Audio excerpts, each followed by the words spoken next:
But welcome to this next video, and in this video I'd like to share with you a new document. This is not part of the standard outfit of ERP Next. It's a document called Build Document History, custom made, and the whole idea behind the document is not a production document. In other words, it's not a production control document per se. It actually fits in more with the quality. So maybe I should have put it under quality. We can always change that. So it's a SHEQ type of document. And what it does is it lists or keeps track of the steps from an overview point of view during the production process. So in other words, you've got the cabinet is fitted, the cabinet is wired, the equipment fitted, modules installed, and it's tested, and it's packaged. Now, of course, you can also have a step in there, quality inspection performed. Alright, so you get the idea. It's an overview type of thing, and it's more a quality type of document. And then, of course, you've got your fields. Have you actually done that? Who's the employee and what date that's been done? Who's the employee that did it and which date?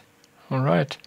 Now, I'm not going to click on employee. Sensitive information is going to be displayed, but you just select whoever is the person that does this. Now, of course, you can do this by hand, or you can simply say you define a template beforehand and you select the template. Select the template and it auto-populates the table. Alright, similar to many tables in ERP Next. And of course, you've got your information page. You've got a title there, any title that's relevant to your setup. And you've got sales order, customer, item code, item name, and delivery date. These are all typical information fields that's required on a build document history.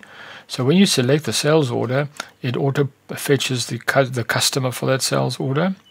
And when you select the item on the item code field, it's filtered all the item codes that it'll only display. It'll only display the items on the sales order. All right. Now you've got to select a particular item code. You can't have a build document history for a batch of items. You've got to have it per item. And then, of course, once you select the item code, the item name and delivery date is auto-fetched. There's some approval fields here. Some of them are hidden. They're not available unless this table is completely filled out. All right, then you've got an approval tick here, which is approved, rejected. And once that's completed, there's another field that pops in that says employee. So the person that approves it can then be set. Right, but those are only available if this table has been completed. Now I'm going to zoom in to this field, and you'll see it's blurred. I just don't want sensitive information to be on the video, but you'll be able to see what happens. So if you select the sales order, let's take that one, and you'll see, poops, there's the customer that gets fetched, and then of course on the item code field, you'll see there's only one item, whereas there's lots of items on the system, but that's the item on that sales order, and you select that, and it auto completes the name and the delivery date. Alright, I'm just quickly going to change to the title page so that I can just jump to a completed document to show you what the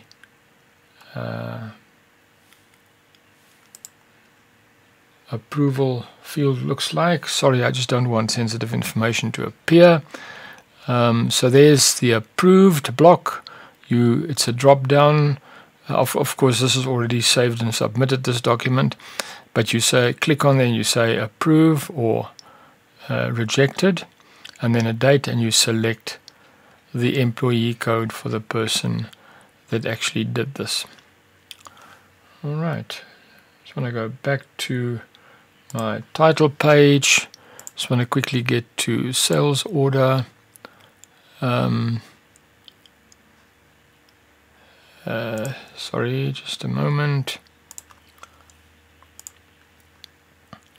That sales order. Right, so I've jumped now to the sales order for that build document history, and there you can see that it's linked to the sales order. So from the sales order you can pick up the build document history for this particular sales order. Alright, so from a quality check point of view, if somebody specifies that's their sales order number, you can actually go to the sales order and pick up the build document history from a quality control point of view. Right, I think that's it. Yes, I'm not going to share any code on this. Just want to give you an idea of the structure of the build document. Having said that, I actually did not touch on the build document parameter. Sorry, there's your parameters. Are typical ERP Next style, so you can add your own parameters, and of course once you've got all the parameters you can go to BDH template and create your own template and just select any of the parameters that you've already created. You name your template name and you say save. Right, hope you found that useful.